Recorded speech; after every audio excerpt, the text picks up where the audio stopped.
Hey everybody, and welcome back to the Pub Trivia Experience. My name is Chris, and tonight it is all about bloody thrills and bottle kills here on the Pub Trivia Experience, because not only am I drinking, or have I finished now, my private bottle of Ezra Brooks from the Sunshine Liquor Company right here in Palm Harbor, Florida. I'd say go down there and get a bottle, but I think they're gone.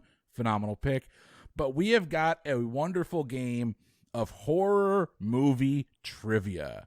We are about, I think we're 5 months, 6 months till Halloween. I am in like horror movie mood right now. This is going to be a fun time. And speaking of good times, let's bring it over.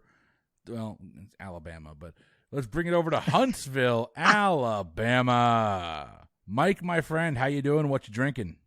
Dude, I'm doing good. I made it. So flying high, living large. I've got some thematically appropriate beer, at least in terms of the name of the beer.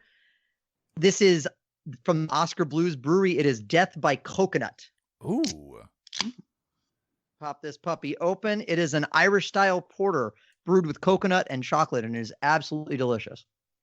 That sounds wonderful, and I am really glad my beer fast is over, but I would like to drink that. Yeah, cheers to that. I mean, it's Oscar Blues, so it should probably be nationally distributed. You might be able to find it pretty much anywhere.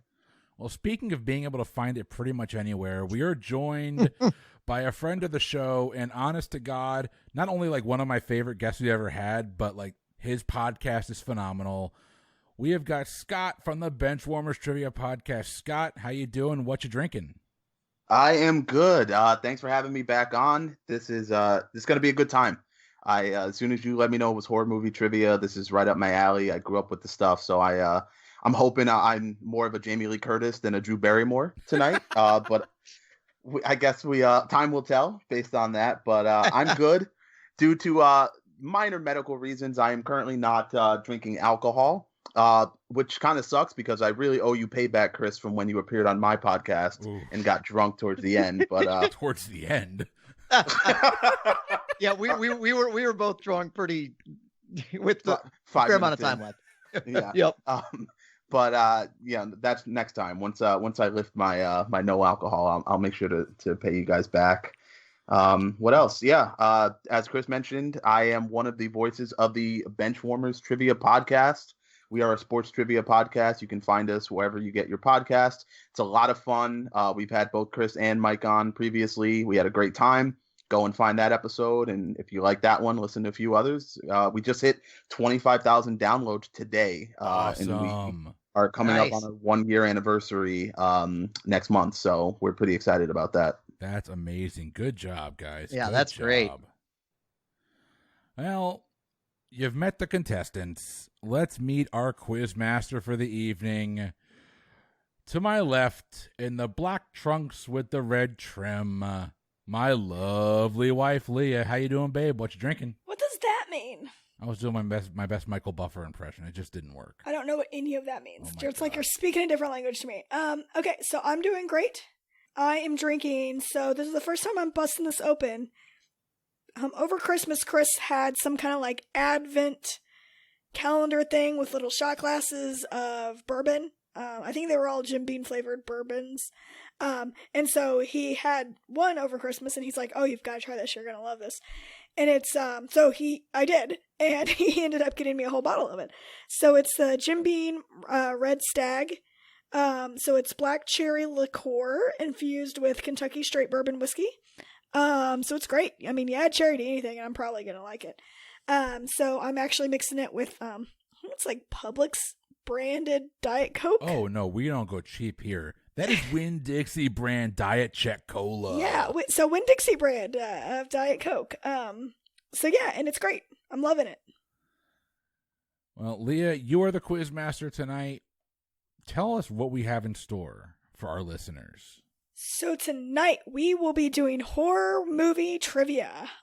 So we've got 5 rounds of trivia, all just different horror movie themes.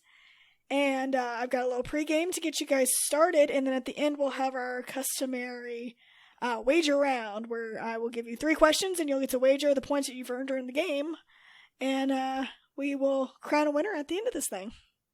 All right. Well, let's jump right in then. Take us away. All right. So this game, it's every man for themselves. So you'll all be playing as individuals. So for our pregame tonight, I am going to give you 5 locations where horror movies take place, and you're going to tell me what film or franchise is set in that location. I'm going to go through these one by one.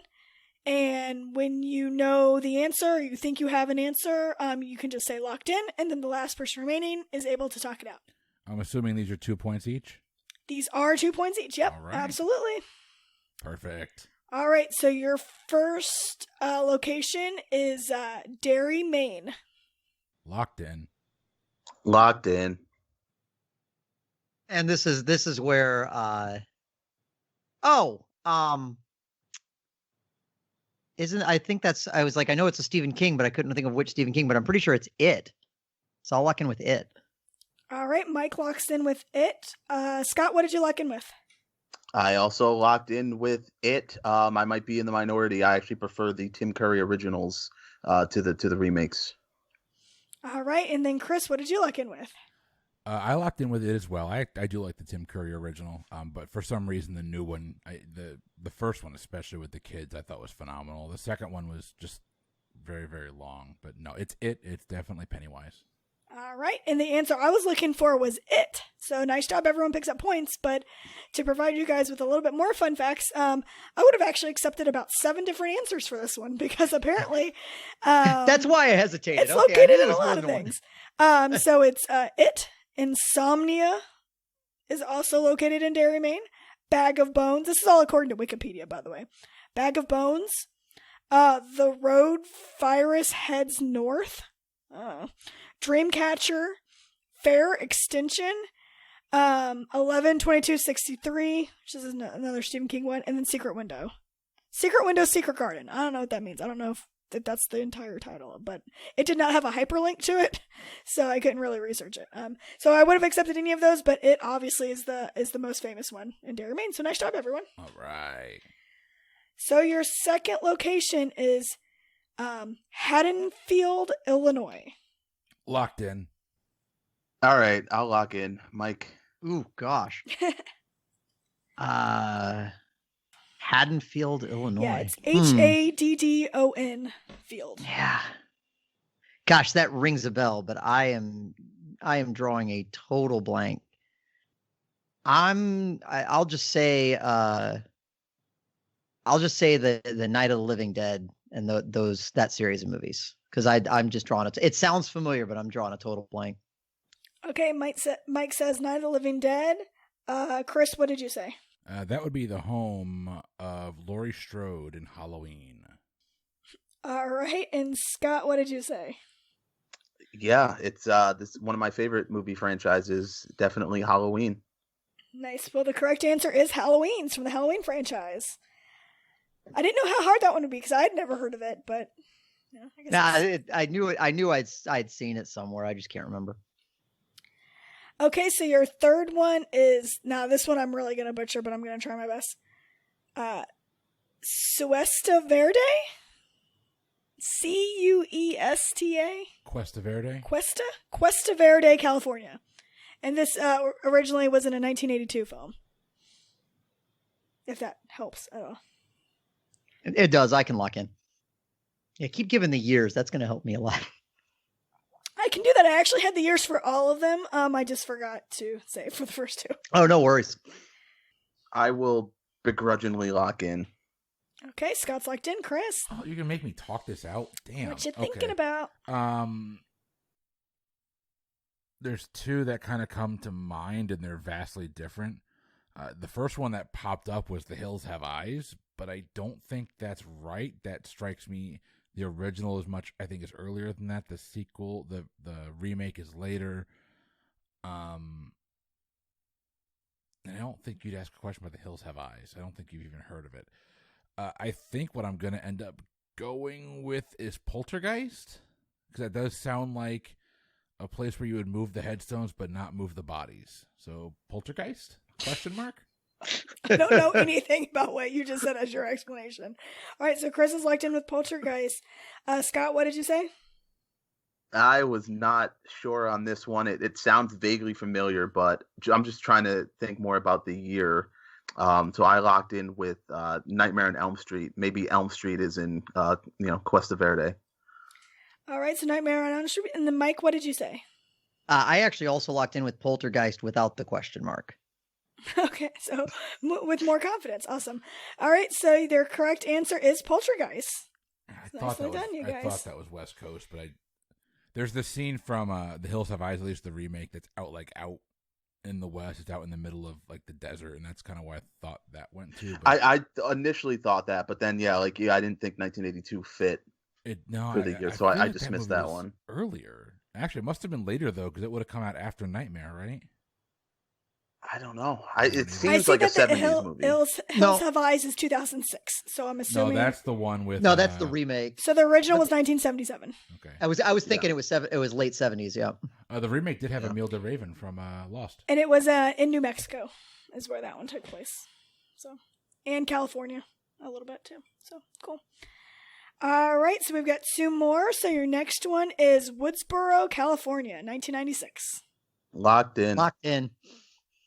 1996, California. I don't know about California, but 96 screams like the resurgence of the American slasher. I'm going to say Scream. So Chris is locked in with Scream. Mike, what did you lock in with?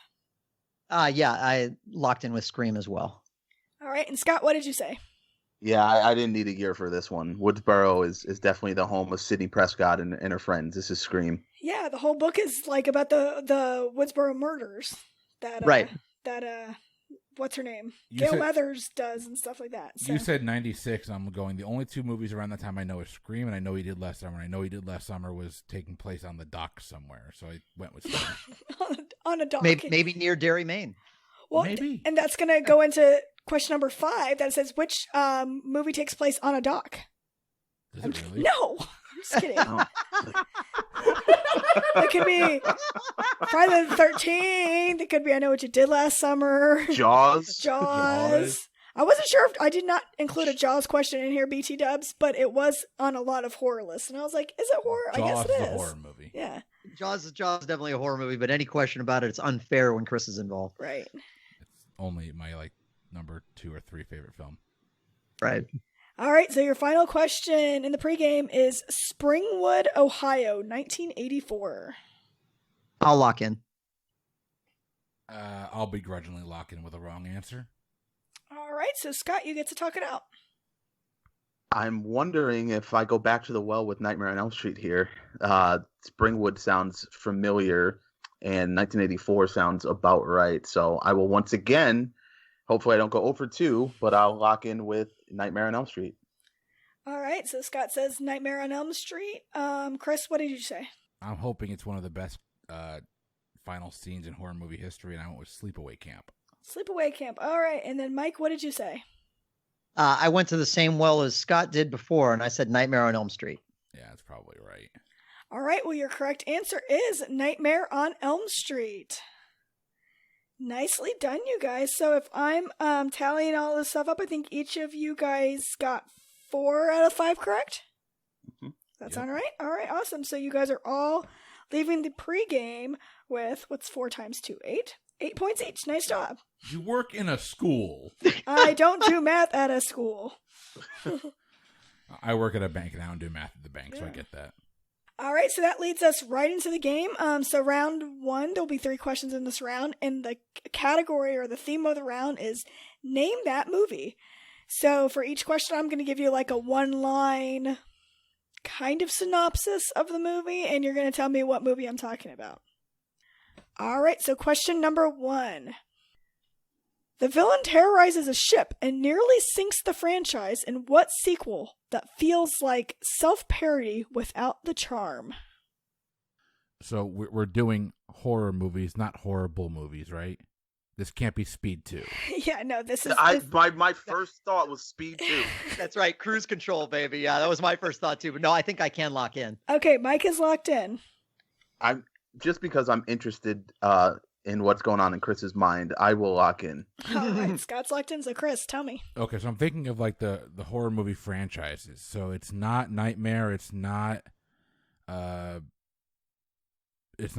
It's not Friday the 13th. It's not Halloween. It doesn't sound like Texas Chainsaw Massacre.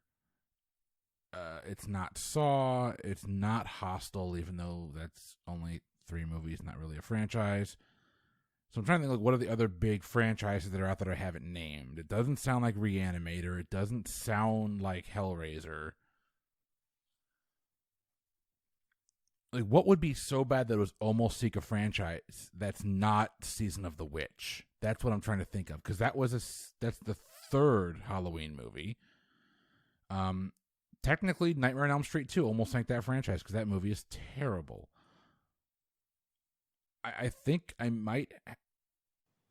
I know the movie takes place in Rio de Janeiro, and that might be the closest I can get to logic, because I think the first movie is kind of built around the ships and the shipping industry. I'm going to go with I Still Know What You Did Last Summer. All right, I Still Know What You Did Last Summer. Scott, what did you think?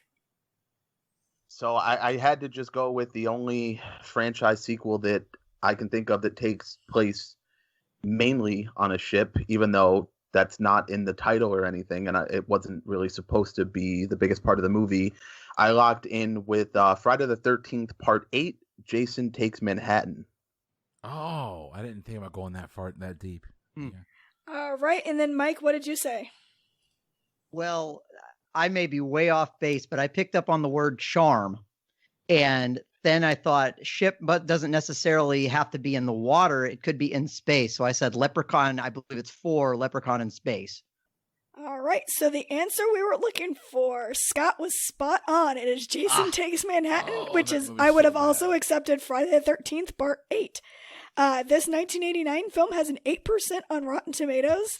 So The only movie of that franchise which is lower was actually Friday the 13th, Part 3. No subtitle, just Part 3.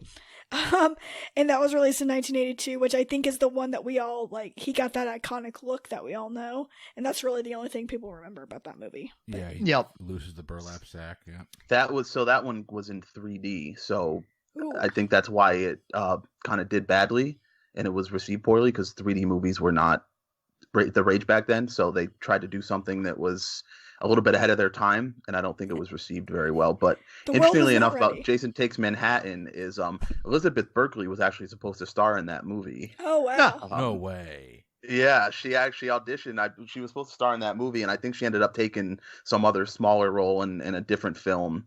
It's kind of a different movie if Jesse Spano's running from Jason. Well, it's a little bit funny, though, because like 6 years later, she'd sink her career with Showgirls, so hey. Yeah. But she would be so scared. Oh, man. I'm sorry, I had to do it.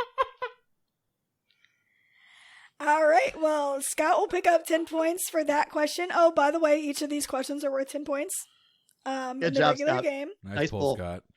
Hopefully this one will be a little bit an easier get. So this, again, is the category of Name That Movie. A widowed mother becomes very worried when her son asks her to read a scary pop-up children's storybook in what 2014 film? Locked In. I'll lock in. All right, Mike, the floor is yours. Oh, it's a the. That's as far as I've gotten. I'm pretty sure it's a the something. And I think it's the one with Jessica Chastain. And I cannot pull up the name, and it's going to drive me nuts.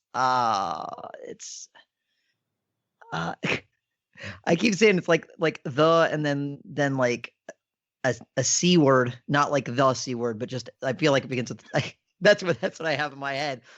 And but then my head just keeps saying the core, and I'm like, shut up, head, you suck. Oh man. It's either a the, or maybe it's just a one-word title. Oh my gosh. I don't have it. I'm not going to waste our time. I'll bow out. All right, so Mike will take a goose egg on this one. Scott, what did you say? Yeah, spoiler alert for the remainder of this episode. The recent horror movies are not things that I really pay attention to. There was a stretch there where there were just so many, and they were all so similar that I couldn't get into any of them. So I just thought of one that came out around that time. Haven't seen it, don't know what the plot is, but I locked in with the Babadook. All right, the Babadook. And then Chris, what did you say? So if you haven't seen this movie is just unsettling as hell. It's terrifying, but the reason it's so terrifying is because you genuinely care about the mother and the child. That relationship will just drive you absolutely crazy, and it's heartbreaking because it's about very real people dealing with very real loss. And the horror aspect on top of that is just pitch perfect. It's so well done. Scott pulled it out of his ass. It's Babadook. Okay, Babadook. It is the Babadook. That is correct. It is the Babadook. I wasn't sure if it was a remake or anything like that. I just pulled up the 2014 version. I think it's an original. I think it's Australian. Oh, okay. But that movie is just that will make you feel any which way you want to feel other than hopeful. It's that good. Does it have a lot of jump scares? It's got a couple, but it's just more. I don't like the it's jump more. scares. It's more just this unsettling feeling of terror throughout the entire film, because it's not just terror for the scares that are coming. It's terror for the fact that like the mother doesn't know what to do. It's just it's an amazing movie. If you haven't seen it, go see it. The Babadook's amazing. Is that the one with Jessica Chastain? No. Oh. No, it's not all the movie that I was like thinking the of. Changeling? I never saw either, so. What? Is it called The Changeling? Is that the one with Jessica Chastain? No, Changeling's Angelina Jolie. That's Angelina Jolie. Oh, well, it's a horrible movie then. Sorry, wrong. Wrong show. Go ahead, babe. All right, so Chris and Scott will pick up points to that question. Question number 3. 5 friends hoping for a quiet, isolated vacation are offered up as an annual ritual sacrifice to appease the Ancient Ones. In what 2011 film? Locked in. Locked in. Since apparently we're doing that. Okay, so was that Chris and Mike who are locked in? So Scott, you get to talk it out. I am unsure of the answer. I didn't want to be left out there. 2011. Hit me with the recent stuff again. 5 Friends, Ancient Ones. I am gonna go with I don't even know if I'm gonna get the name right, but I'm gonna say it's Cabin by the Lake. Cabin by the Lake. All right, so Mike, what did you say? So like Scott, I'm not super well versed on the more recent horror movies, but this is definitely one that I saw in theaters and absolutely loved. I'm pretty sure it's Cabin in the Woods. All right, so Mike says Cabin in the Woods. Chris, what did you lock in with? So, if you know me at all, you know I'm a big fan of a couple of things. One of those is my wife and my daughter, but I'm a huge fan of the Evil Dead franchise, and especially Evil Dead the Musical, which features a song called Cabin in the Woods, in which Sigourney Weaver does not appear, but there's still not a merman. But no, Cabin in the Woods is the right answer. Oh, God, the merman.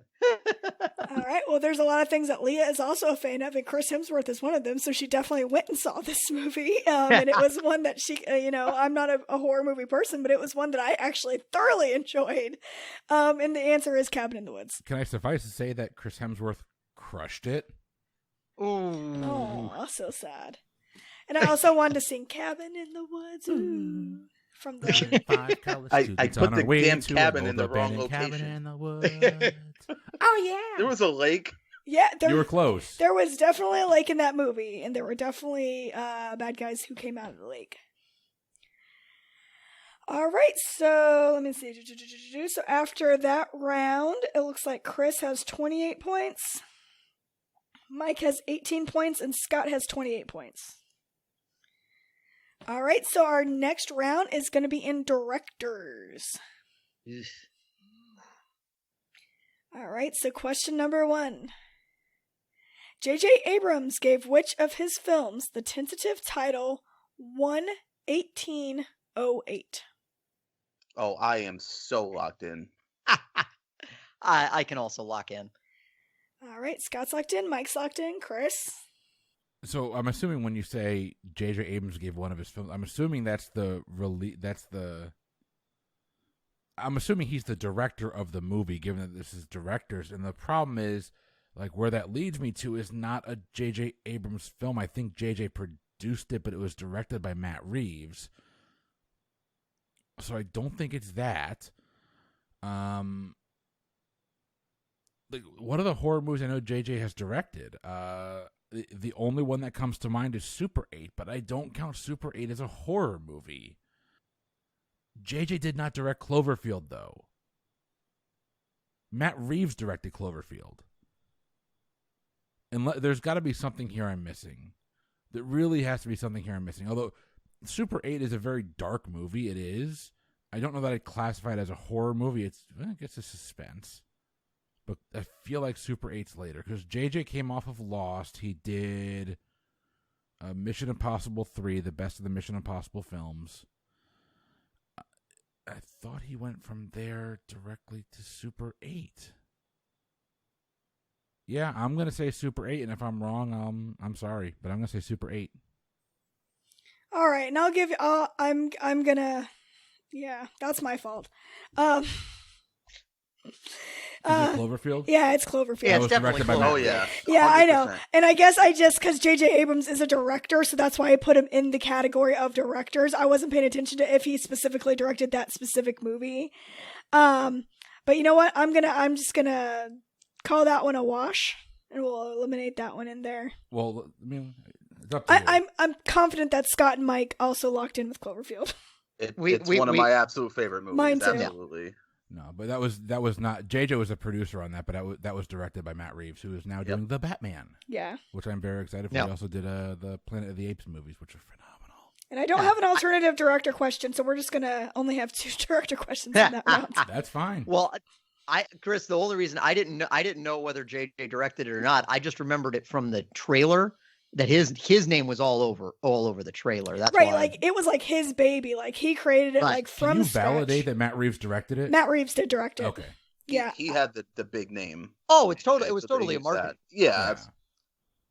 All right. I know that movie came out 1/18/08 though, because I went to the theater like 3 times that day to watch it. Right. It was like a big deal. Like there was so much like promotional for it and everything like that. So Well, no one knew what the hell it was when they Right. first dropped the trailer. It was crazy. We just Yeah. watched that like last week too. That movie still holds up. It's still alive. I love Oh, it. it's I watched it that's a couple great weeks movie. ago too. Yeah. When Lizzie Kaplan just explodes behind the curtain, Yes, I freak behind the out. thing. Yeah. all right. All right, so your other questions in directors, I just verified that they actually did direct the films. All right, so in what 2005 Eli Roth film what 2005 Eli Roth film is set in Slovakia and features the sadistic tortures of the elite hunters? Locked in. Locked in. Yeah. I actually never saw this one, but I'm pretty sure it's Hostel. All right, so Mike's locked in with Hostel. Scott, what did you lock in with? Yeah, the exact same thing as Mike. I've actually never seen the movies because I didn't feel like I had to because everyone else talked about them so much that I felt like I'd seen the movies. So I also locked in with Hostel. All right, Chris, close us out. As a horror movie fan, the one thing I am certainly glad is over is the whole torture porn genre. I didn't like it. It's not my cup of tea. Hostel is one of those movies that made me very uneasy because there's a scene where, is it Jay Hernandez? Is he the lead in that? I don't know, but he's cute. Yeah, it is Jay Hernandez. There's a scene at the end of the movie when he's escaping, and there are these Asian girls that he was like had kind of bumped into earlier, and they were captured as well. And there's a scene where he has to run in, not spoilers, but graphic content warning for our listeners here. There's a scene where he's trying to get people that are being tortured out. And he bumps in one of the Asian girls and kills the guy that's torturing her, and you just see her face, and the guy had taken a blowtorch to her face. Ugh. No, it's Hostile, and thank you God that I don't have to watch any more of that crap-ass torture porn. I don't like it. I don't like it. I don't like it. Okay. All right. done. Well, Yeah, that I've been that drinking, was, guys. Yeah, I'm with you, Chris. Well, the correct answer is Hostel. And I kind of started researching Eli Roth a couple years ago because he was featured heavily on a Shark Week. And I was like, oh, let me see what this guy has done, as the Ravenclaw that I am. And it took me into a very dark place on the interwebs as I read descriptions of a bunch of the movies he's done and different stories. And I could, ever since then, I was like, I will not be able to sit through any of his films. He is the Bear Jew, right, Mike? Oh, yeah. He's the Bear Jew from Inglourious Bastards, and he's also the like as an actor. Yeah. Oh, then I'm sure he's fine as an actor. I don't want to watch Tarantino. his actual films. He's also the preppy DJ in Piranha 3D. Oh, I like that one. That gets torn apart in the water. It's great. Sorry, I'm nerding out. All right, so nicely done. Everyone picks up points there. And then your final question in the director's category. The director of Drag Me to Hell is most famous for what other horror franchise? Locked in. Oh, I can lock in. All right, so Chris and Michael locked in. Go ahead, Scott. Oh, I can't remember who did Drag Me to Hell. I'm gonna just go with my initial gut, which was maybe that's a George Romero. So I'm gonna lock in with Night of the Living Dead. All right, so Night of the Living Dead. Mike, what did you lock in with? Well, first I'm going to use the Drag Me to Hell title to segue very briefly because it's another appropriately titled beer that I'm having. This is the Jucifer IPA. Okay. I swear to God, he spends like 3 or 4 hours at the liquor store just picking out beers for the podcast we're going to do. Which of these can actually go with a trivia question? Exact opposite. I picked up Death by Coconut, and then Chris says, we're doing horror movie trivia, and I said, that's perfect. And then I didn't even think about this one being associated with horror movies until after I just pulled it out of the fridge. So, but thank you, Chris, for giving me more credit. But no, I'm pretty sure that it was the Evil Dead franchise. All right, so the Evil Dead franchise, and then Chris. Are you going to grab your props again? Because I wasn't anticipating that when I asked the last question. Because I wrote down For Love of the Game. Is that not a franchise? No, it's Evil Dead. It's Sam Raimi. I also wrote down Doctor Strange 2. Right. And Alice Through the Looking Spider-Man? Glass. But Yeah, Spider-Man. Oh, damn it! Spider-Man 2, yes. I was like, wait, what? I don't understand anything you're saying. Okay, cool. All right, well, the answer is Evil Dead. So, nicely done, you two. All right, so after our abbreviated director's round, we have Chris with 48 points, Mike with 38 points, and Scott with 38 points. Anyone's game still, guys. Close game, guys. Close game. All right, so going into round 3, the theme is villains. So question number 1. What breed of dog is Cujo? I'm going to lock in. I'll lock in with a wrong answer. All right, so Scott, start guessing some animals. I mean, I know the animal. It's a dog. Start guessing some breeds. I got to start guessing. Yeah, you know, I get my movie animal dog breeds mixed up. You know, I know Air Bud's a retriever. I know Lassie's a Labrador or a collie, one of those. I know that Beethoven's a Saint Bernard. What the hell is Cujo? In my head, he's like a really vicious, ferocious Rottweiler, but that's just in my head because I saw the movie as a kid and I was traumatized. So I know he's a dark fur. So I will just say that he is a chocolate lab. Chocolate lab. All right, Chris, what did you lock in with? I must be in Scott's head. I don't know. I don't think I've ever actually seen Cujo. I've seen parts of the movie, but not like the actual movie. And I know there's a reason I have an unnatural feel of Rottweilers. So I said Rottweiler ? All right. And then Mike, what did you say? Like Chris, I've seen bits and pieces of Cujo. I don't think I've ever seen the whole thing all the way through. I kind of, and it's been so long, I only vaguely remember what the dog looks like. So I batted around a bunch of breeds in my head and ultimately just settled on Mastiff. All right. Well, roll over, Beethoven. Cujo was played by 4 Saint Bernards. And also several mechanical dogs. Saint Bernard? And, I can't remember him being a Saint Bernard. Wow. And a Black Labrador Great Dane mix that was then put in a Saint Bernard costume. I don't know how it works. I'm just reading fun facts online.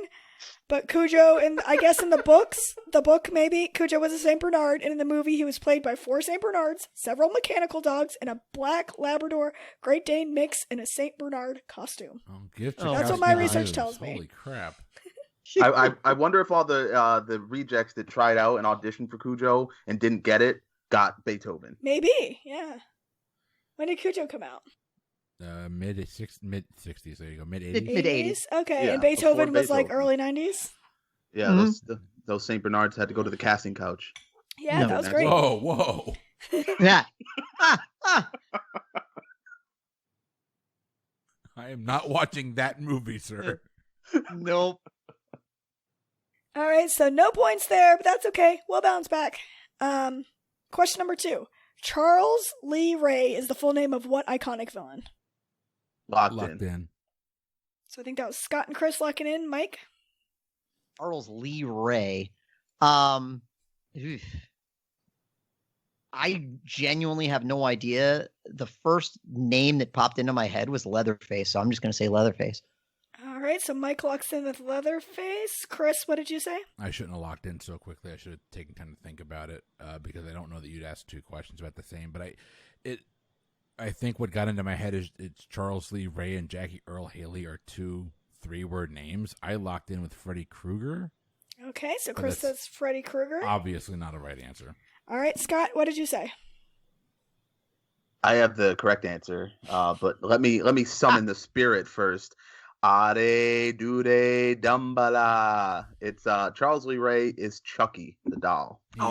He is. Good call. Good pull. Damn. All right, and that is correct. So Charles Lee Ray was the full name of Chucky, and it's because he was named after 3 iconic bad people in real life. Does anyone know who those 3 people were based on his name? Charles Manson. Lee Harvey Oswald. Lee Harvey Oswald. And James Earl Ray. So they combined all those together to get Chucky. All right, so Scott picks up some 10 points there. It's getting close.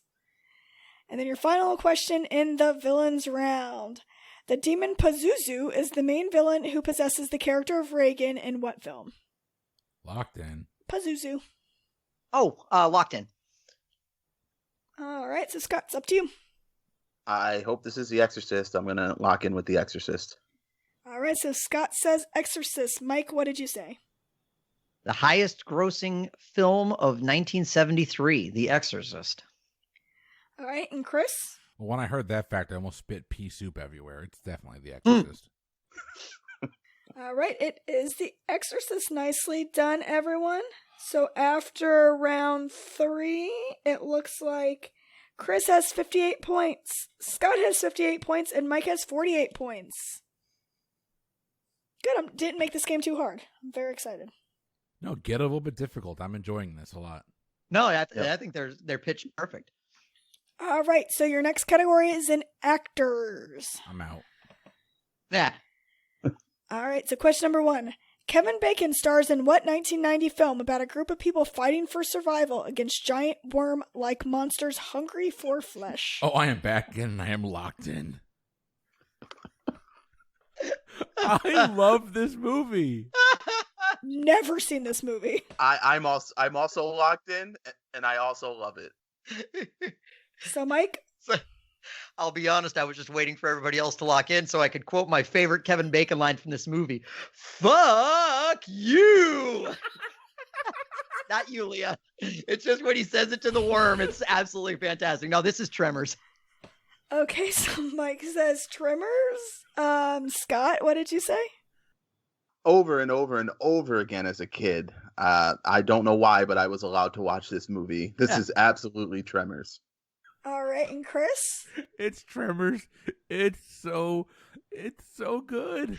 We are watching so good. Tremors this weekend. I think I know what the poster looks like, but I've never seen this movie. And I was like, oh, this is a fun fact. I bet Kevin Bacon, he was probably starting to get famous in 1990 because he had done Footloose and stuff like that When in you the said 80s. Kevin Bacon in the 90s, my head went to Stir of Echoes, and I'm like... So did mine. I'm like, no. Oh, I was thinking Hollow Man.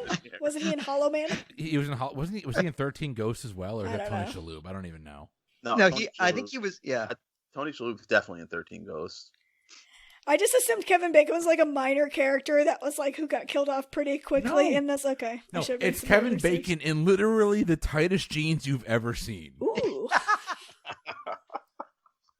It's amazing. We're watching Tremors this weekend. All right. I don't mind supernatural scary movies. So yes, Tremors is correct. All right, question number 2. We're going a little bit farther back in time for this one. What 1958 creature feature starred Steve McQueen in his first role ever? I will lock in. What was the year again? 1958. 1958. It's too early for what I was thinking. I have heard this factoid before, and I can't pull up the movie. All right, I'll lock in with a guess. All right, so Mike's locked in. Chris? Yeah, my head went to Creature from the Black Lagoon, but that's earlier than that because I've seen that with the original organ accompaniment. It's not Creature from the Black Lagoon. 1958. That actually kind of sits right at the beginning to the middle of like the Universal monsters. Do you want the movie or the character he played? I'm looking for the movie. Yeah, so like there's the creature features in my head in that time are the Wolfman, there's Dracula. I don't think it's Frankenstein. I don't think he's got the physique to pull off Frankenstein or Frankenstein's monster. He wasn't old enough to be Dr. Frankenstein. He's not young enough to be Dr. Frankenstein's monster. He's certainly not Bride of Frankenstein. I'm going to play the odds here and just go Dracula. All right, so Chris locks in with Dracula. Mike, what did you lock in with? For some reason, my brain kept coming back to them, so I locked in with them. All right, so Mike locks in with them. Scott, what did you say? I'd like to take a minute to address my mom, who has never listened to a single podcast in her life. Nice. But I'm going to make sure she listens to this one.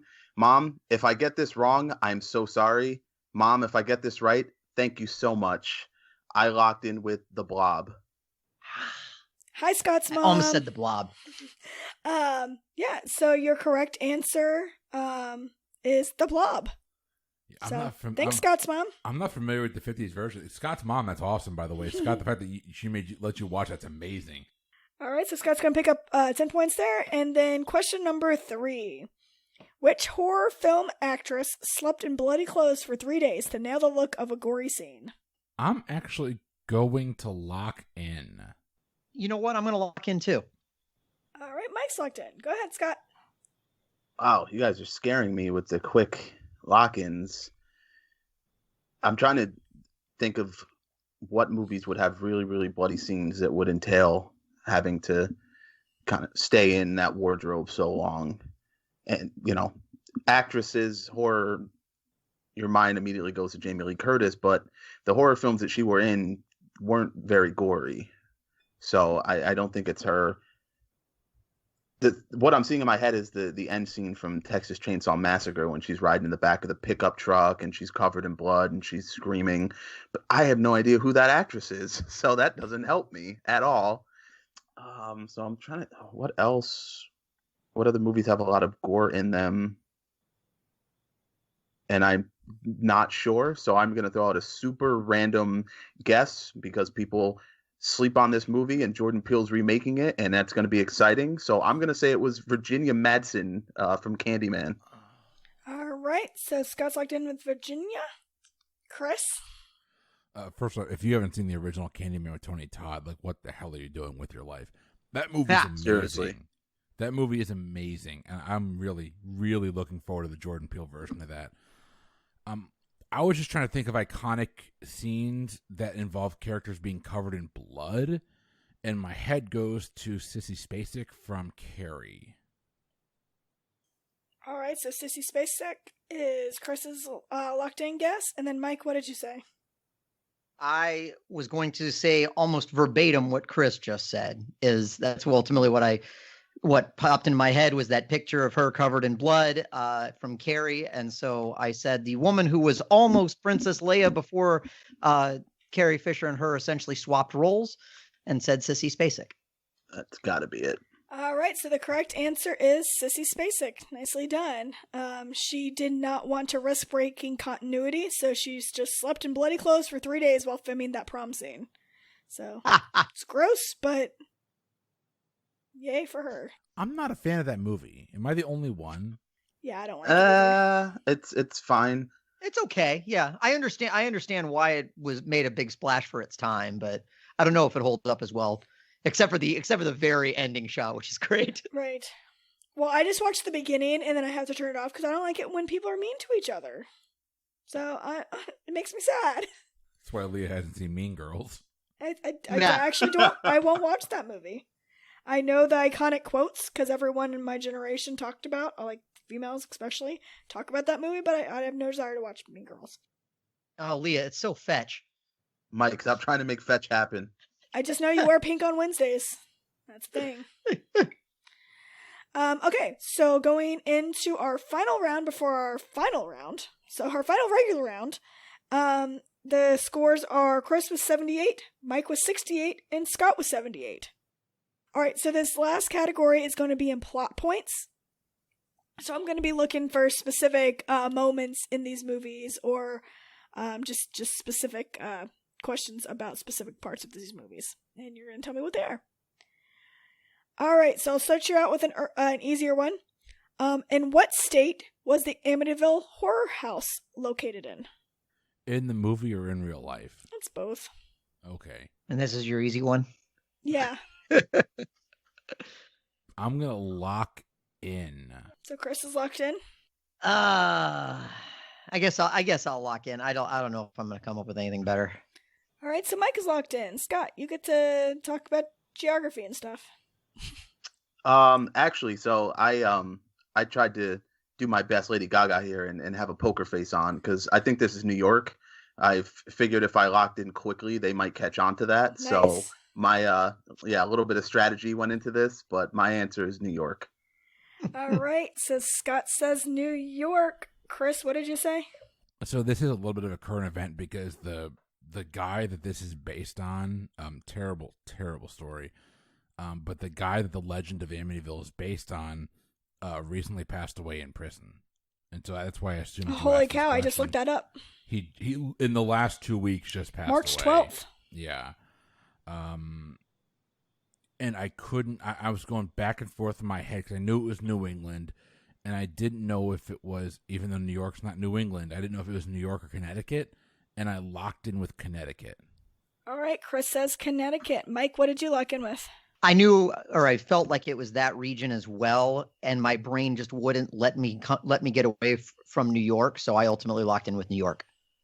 All right, so the real house was located in Amityville, Long Island, New York. Yeah, Long Island. And the movie was set in the same place. And yes, this real life guy whose name is DeFeo, Ronald Joseph DeFeo Jr. It says that on March 12th, 2021, at the Albany Medical Center, he was pronounced dead, and the official cause of death is yet to be determined. Yeah. As of today. Albany Medical Center is 10 minutes from me, and I have a job interview there on Tuesday. Oh my goodness. Good luck. Good luck. See if you can get some details about it. This guy's death. After he gets the job. All right, so Mike and Scott pick up points for that one. All right, so question number 2 in plot points.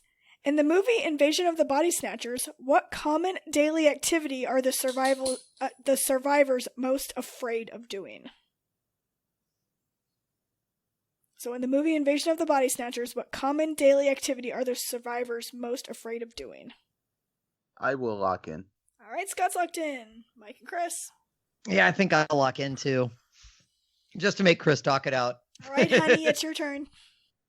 Common daily, like, what's bothering me is, like, it's COVID, so I don't know what my common daily activities are unless it's walking from the freaking bedroom to my office. This is sad. I'm going to admit this, and this is very sad. But I have seen the really terribly bad Daniel Craig and Nicole Kidman's crap-ass remake Invasion a lot more recently than I've watched Invasion of the Body Snatchers. And I'll have to remedy that. I don't know. Common daily activity. It's something that people I know. Don't give me common. hints. I'm going to say getting the mail because I honestly don't know. All right, getting the mail. Mike. It's been forever since I saw this movie. I didn't even know there was a remake. And I don't remember much, if anything, about it. But for whatever reason, my brain settled that. And maybe it's because we're in the throes of potty training our toddler, but I just settled on going to the bathroom. I almost said that too. All right, going to the bathroom. And then Scott, what did you say? So I have not seen this movie. I do love The Faculty, which is loosely based on Invasion of the Body Snatchers. I was trying to, again, just think of daily activities, but trying to rule them out based on other movies. So I thought sleeping, probably not, because that's kind of a Nightmare on Elm Street. Then I thought maybe showering, because, why not? But then my head went to a shower scene in Psycho. So I thought maybe showers wouldn't be that prevalent in more than one movie. So I ended up thinking of The Faculty and the kind of the plot of that. I thought maybe it's just going to school. Going to school, okay. Well, none of you guys will be picking up points, unfortunately. But Scott, it is actually one that you mentioned. So Invasion of the Body Snatchers. Taking a shower? Nope. It's the whole plot of it is that when people are sleeping, their bodies get swapped out with the pod people or whatever they call it. So once it's revealed is that the two main characters are scared to go to sleep because they don't want to be potted, I guess. Because when they fall asleep, they get replaced. So I remembered the potting thing, but I genuinely did not remember that it was that they were afraid of sleeping. And yeah, I definitely didn't want to say showering because, like Scott said, that reminded me of that Stanley Kubrick classic, Psycho. And that's my one per cast. I made one mistake 3 years ago. For God's sake, sir, let it go. People don't forget. That's become my thing now, right? Hey, I'm on a horror movie trivia, and I'm the guy who said Dawn of the Living Dead, the last horror movie trivia we did. So that's okay. That's okay. And you know what? I think you guys are going to bounce back with this question. Question number 3. In the movie Get Out, what technique does the mother use to get her daughter's boyfriend to quit smoking? I'll lock in. Same. Mike? Yeah. I mean, I know, like, she does the hypnosis thing, and then, like, she has the spoon and the teacup. I don't know. Oh, that was really creepy seeing someone walk up behind you on the camera. I was like, there's ghosts in the house. Hi, Nikki. So I'll just say, I guess, hypnosis. I don't know if you need more than that. I do not. So my clock says hypnosis. Scott, what did you say? Yeah, I wasn't sure how specific I had to be. That was my trepidation, but I also locked in with hypnosis. And Chris, what did you say? Yeah, I locked in with, I think hypnosis takes you to the sunken place. Is that what it's called? The sunken place? But I went with hypnosis as well. Yeah, that one's kind of an easier one because there's not that many techniques that people probably use to get people to stop smoking. But hypnosis is the answer I was looking for, so you guys are all going to get points there. By the way, how pitch perfect is Catherine Keener in that movie? Oh gosh, amazing! Like her and Bradley Whitford are phenomenal in Get Out. Yeah. Oh yeah. That whole movie is great.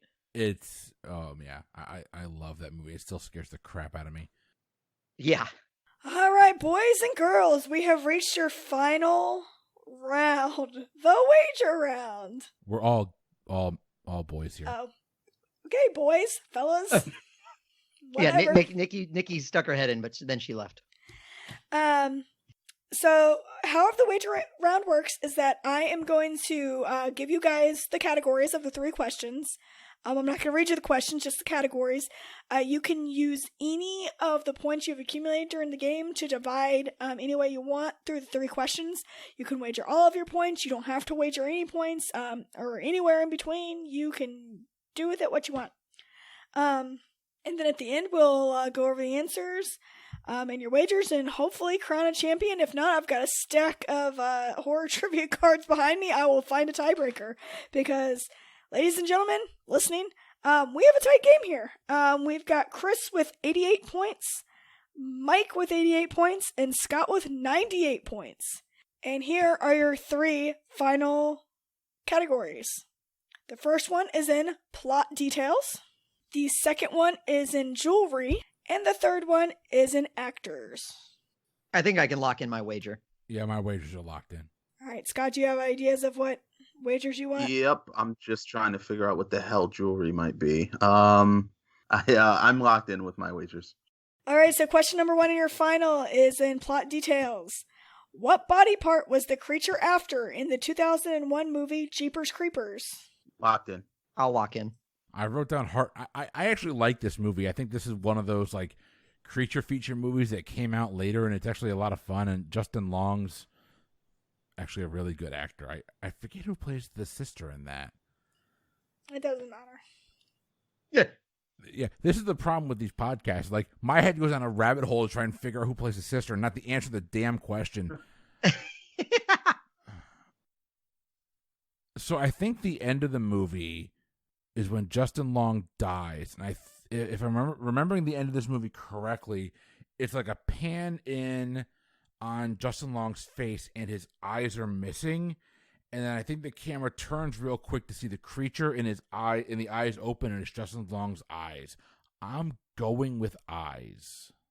All right, so Chris goes with eyes. Scott, what did you say? Jeepers, creepers, where'd you get them peepers? Jeepers, creepers, where'd you get those eyes? I also locked in with eyes. Man, we need to have you sing some jingles for us. You've got a good singing voice there.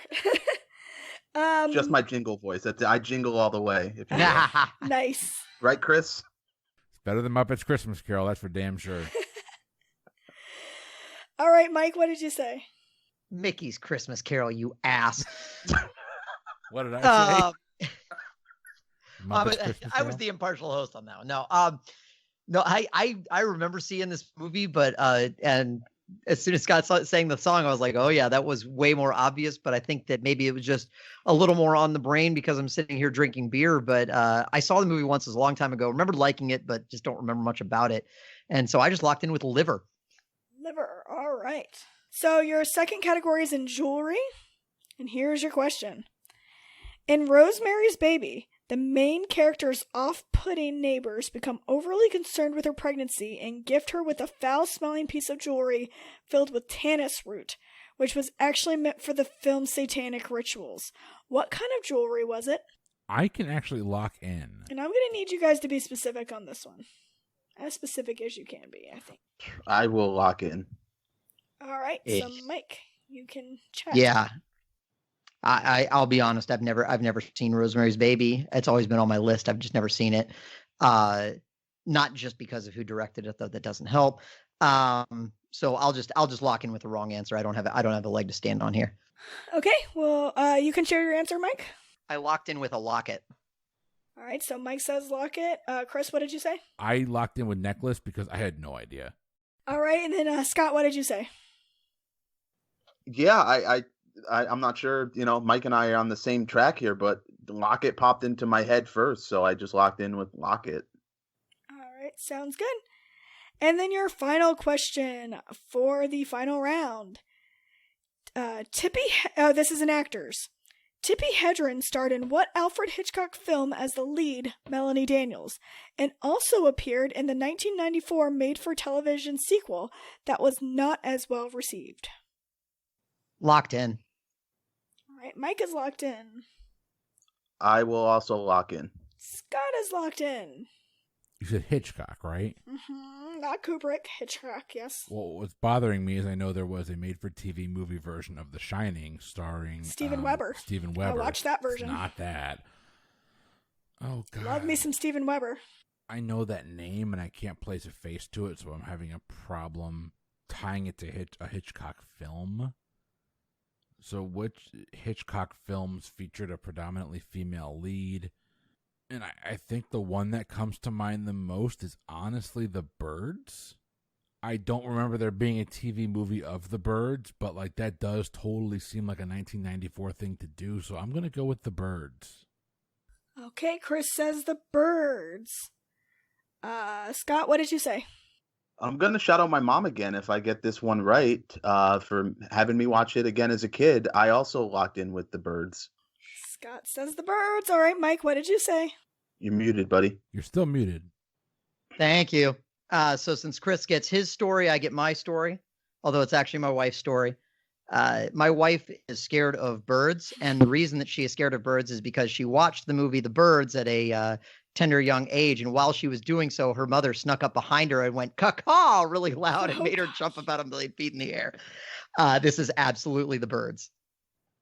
And Leah, it just hit me that I missed a golden opportunity for a joke. This should have been The Crows 3, The Crowaning. Yes. You could have gone there. All right, so question number 1 is in plot details. What body part was the creature after in the 2001 movie Jeepers Creepers? Chris, what did you say? I said the eyes. And what was your wager? 44. All right, and then Mike, what did you say? I said the liver. Okay, and what was your wager? 0. 0. And Scott, what did you say? I locked in with eyes, and my wager was 20 points. All right, eyes for 20 points, and your correct answer is the eyes. So spot on, yeah, at the end of the movie, Justin Long, he gets his eyes taken away from him. All right, so after question number 1, I think, Chris has 132 points, Mike has 88 points, and Scott has 118 points. All right, question number 2 is in jewelry. In Rosemary's Baby, the main character's off-putting neighbors became overly concerned with her pregnancy, and they gift her with a foul-smelling piece of jewelry filled with tannis root, which was actually meant for the film's satanic rituals. What kind of jewelry was it? Chris, what did you say, and what was your wager? I said a necklace, and I bet 0. Okay, necklace and 0. Mike, what did you say, and what did you bet? I said a locket, and I also bet 0. Mike, you're making it really easy for me to do math. Love it. I do what I can. All right, and then Scott, what was your answer, and what was your wager? I said locket, and I wagered 17. And the correct answer is a locket. That's why I asked to be specific, because I didn't want to just accept a necklace. It needed to be a specific kind of necklace. All right. So after that question, I have the scores at Chris with 132, Mike with 88, and Scott with 135. Sounds right. Yep. Sounds right. All right, cool. Going into the final question, which is in actors. Tippi Hedren starred in what Alfred Hitchcock film as the lead, Melanie Daniels, and also appeared in the 1994 made-for-television sequel that was not as well received. Chris, what did you say, and what did you wager? I said the birds, and I was all in with 44. And then Mike, what did you say, and what did you wager? I said the birds as well. And my wager was based on the hope that they were both going to wager and maybe lose points. So I wagered, or possibly that Scott would wager 0 in the hopes that, whatever. But I wagered 11 just to get me a potential win if nobody else got points. Nice. All right. And Scott, what did you say, and what did you wager? I also said Tippi Hedren, so it's going to come down to what I wagered here. Sorry, Chris. I wagered 50 points. I figured you would. Nicely done, sir. All right, and so Tippi Hedren starred in the film The Birds, so everyone got that question right. And actually, in the 1994 made-for-television sequel, she did not play the same character as she did in the original. No. Yeah, she played I don't know, like a random other person, but she was credited for coming back for that movie. And so I have our final scores as being our winner today is Scott with 185 points. Second place, silver medal is Chris with 176, and coming up with the bronze, still being able to stand on that platform, is Mike with 99. That was a hell of a game, Leah. That was a lot of fun. Thank you. Good. That was a lot of fun. Yeah, that was great. And I'm glad I didn't have to come up with a tiebreaker. And I only messed up the one director's question, so that's pretty good. Well, everyone, that's been another episode of the Pub Trivia Experience. If you don't know by now, find the Pub Trivia Experience on Facebook or Instagram, Pub Trivia Experience, Twitter at Pub Trivia Pod. Scott, tell our listeners where they can find the Benchwarmers Trivia Podcast. I will. So yeah, Benchwarmers Trivia Podcast. We are available wherever you get your podcast, Apple, Google, Spotify. Just search Benchwarmers Trivia Podcast. If you want to follow us on Twitter, it's at BenchwarmersTP. Same goes for our Instagram at BenchwarmersTP. And you could email us at benchwarmerstrivia at gmail.com if you want to come on the show or host an episode, anything like that. Like I mentioned before, Chris and Mike have both been on previously, and we had a lot of fun. In addition to that, I actually have a nostalgia cast that I do as well, aside from Benchwarmers Trivia Podcast, because I get sick of just talking about sports all the time. So I branched out. I have a nostalgia cast called People Don't Forget that is also available on all your podcast platforms. Essentially, what I do there is I pick a specific year and a specific topic. So, for example, I'll say the year is 2000. The topic is music. I'll have a guest on, and we'll just talk about that specific topic. So each episode is a different year. Like 2003, we did TV shows. 2002, we did wrestling. 2001, we did movies, for example. So if you're interested in kind of that early 2000s nostalgia, give us a listen. And I'm always looking for guests for that show. So if you're listening to this and you like to talk about things from 20 years ago, hit me up and I'll make it happen. I think you have a couple of people here that are willing to guest on that show. I'd love to have all of you. Speaking of other podcasts, Mike, why don't you go ahead and tell our listeners about our sister podcast for those that may not have listened to Boozy Bracketology? Sure. Boozy Bracketology is the podcast where we take pretty much anything and we put it into a 64 team style March Madness sort of bracket thing. And we basically have a bunch of panelists on and we debate it and we whittle it down NCAA tournament style until we ultimately crown a champion. We drink a lot of good booze while we're doing it, hence the Boozy and Boozy Bracketology. We just actually last night finished up our March podcast. It usually takes about a month for each one. And our March version was the best TV theme song. We've also done best romantic comedy, best 90s alternative song. And in December, of course, since it was the season, we did best holiday movie. Going further back, it all started with the best Disney Pixar movie, which also was a bonus episode on PTE here. And we had so much fun that we kept it going. So we have a ton of fun doing that. I think you'd have a ton of fun listening to it too. We bring our same winning personalities to there and our same winning beverages as well. So, yeah, and in coming months, everybody, you're going to have a couple of options for Boozy Bracketology, but we have got in the month of April, and I'm really excited for this, the best one-hit wonders bracket is coming. Our buddy Jeff Woodhead spent a lot of time putting together this bracket. It's great. And don't forget, at some point in time in the future, Mike, we're going to have to do the worst comic book movie ever made. We did the best comic book movie. We've got to figure out what the worst comic book movie ever made is. And we've actually been in contact with our friend Scott. Scott, what are you thinking for a Boozy Bracketology? What's kind of going through your head there for a bracket that you're going to write and then participate in? Absolutely. So first off, let me just say I'm hooked on Boozy Bracketology. I don't know why I continue to listen because you get it wrong most of the time, but that's actually exactly why, because it's so much fun to yell in your car. Yeah. Despite that, I can't stop listening. I'm so nervous, but also excited for One Hit Wonders because I know how mine would look. So I can't wait to hear how it plays out. For mine, kind of to play off of the sports trivia podcast world that I'm in, I'm going to be delivering to you guys the 64-person bracket of the most iconic athletes. Ooh, that'll be a good one. That's going to be tough. That's tough because it ranges over so many different sports, and that'll be a lot of fun. I'm looking forward to that one. And Scott, you're going to bring one of your friends with you as well, right? I'll bring somebody over. I'm not sure yet. I'm going to make them fight to the death for the spot, but I'll definitely have one with me. Nice. Hello, everybody. That's the Boozy Bracketology podcast. Don't forget, check out our friends over at the Benchwarmers Trivia Podcast. We've guested on their show, and I can promise you, it's amazing. They're really good people. They're really just wicked smart. So it's scary how smart they are. But that's been another episode of the Pub Trivia Experience. For the Pub Trivia Experience, I have been Chris. I've been Leah.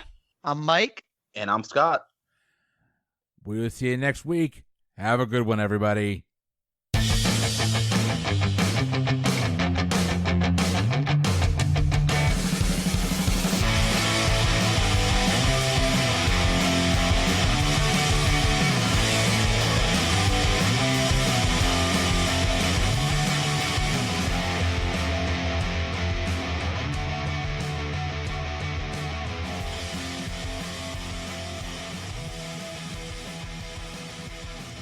Wasn't there an 80s movie of the Blob? Wasn't there an 80s version?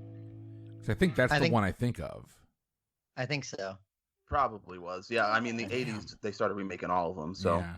Yep. Good So pull, Scott, Scott. Good pull. There was a sequel in Scott, 1972. I'm sorry for my language earlier. Oh, no. Listen, we need more fucks and shits if we want to impress her. He's from New York, man. Come on. Fair enough. So in 1988, there was a remake with the same name that was directed by Chuck Russell. Was Shawnee Smith in that? You can't Who? tell. Never mind. Disregard. Move on. Yeah, Shawnee Smith, Kevin Dillon, Donovan Leitch, Jeffrey McDunn, Oh, Shawnee Smith's the only one that Paul matters. McCrane, Art LaFleur, lots of other people. So cool.